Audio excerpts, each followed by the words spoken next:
nasa sa tanggol. Huwag mo siya itago sa akin. Inuwan niyang buhay na mag-ina ko, Nay. Hindi ang kuya mo pumatay sa kanila. Hindi ko tatanggapin ang kahit na anong invento-kwento ng tao pumatay sa mag-ina ko. Ilalabas ko lahat ng baho mo at ng pamilya mo. Pwede kitang patahimikin na walang maghahanap ng buhay mo. Hindi sila pwede magprotesta sa mga lugar na hindi nakaata sa kanila. Pinahihintulutan ko kayo gumamit ng dahas.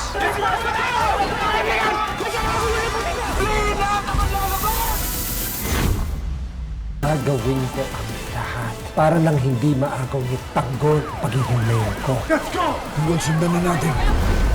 Tumayo nga kayo sa kotse ko! Ang pasilupa! Sasabayan natin ang mga tao.